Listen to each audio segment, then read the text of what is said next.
Pemerintah Kota Surabaya melalui Dinas Ketahanan Pangan dan Pertanian DKPP bergerak cepat melakukan pencegahan penyebaran penyakit mulut dan kuku atau PMK yang ditemukan pada hewan ternak di wilayah Kecamatan Langkar Santri dan Sambi Kerep.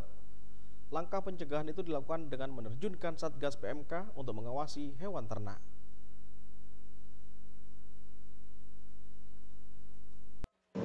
Pemerintah Kota Surabaya terus menggalakkan pencegahan penyakit mulut dan kuku atau PMK terhadap hewan ternak di wilayahnya. Pemkot Surabaya terus melakukan penguatan monitoring lalu lintas ternak sesuai dengan keputusan Menteri Pertanian Republik Indonesia, di mana sebagian wilayah di Surabaya akan dilakukan lockdown lalu lintas hewan ternak di tingkat wilayah, kelurahan, dan kecamatan. Untuk memasifkan upaya pencegahan tersebut, pihak Pemkot Surabaya akan menerjunkan Satgas PMK dan berkoordinasi dengan masing-masing lurah dan camat serta perguruan tinggi di Surabaya.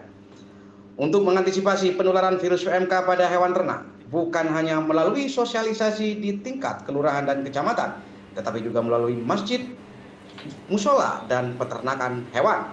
Sosialisasi itu nantinya dilakukan setiap hari oleh DKPP Surabaya dengan menerjunkan 8 regu ke peternak dan memastikan kepada masyarakat bahwa virus PMK aman bagi manusia.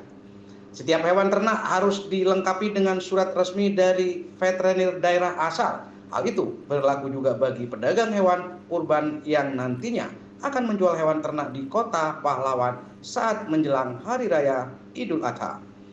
Adanya virus PMK ini perlu diwaspadai lantaran berpengaruh pada perekonomian masyarakat berpenghasilan rendah, sebab virus PMK merugikan warga yang memiliki peternakan sapi, kambing, domba, maupun babi.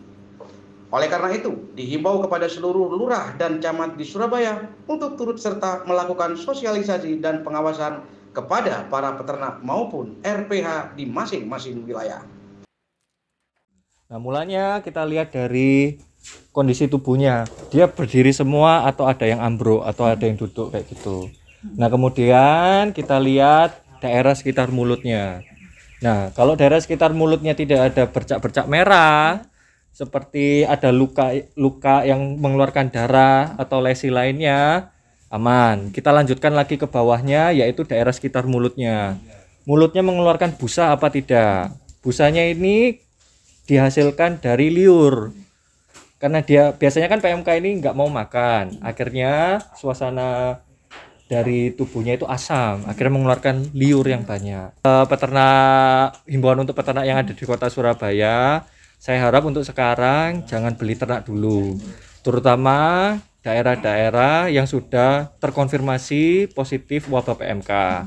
Oleh karenanya harus hati-hati, dan juga untuk sesama peternak kan biasanya nonggo atau bertamu ke kandangnya. Nah, itu juga harus ditingkatkan yang namanya sanitasinya, kebersihan kandangnya. Jadi kalau ada orang lain dari luar masuk ke kandangnya, jangan lupa disemprot desinfektan atau dicelup dulu kaki atau sepatunya dengan desinfektan yang sudah disarankan oleh kementerian. Lalu setelah itu kalau umpamanya habis ketemu sama orang lain dari kandang lain, kalau mau kembali lagi ke kandangnya kita, saya sarankan untuk ganti baju dulu.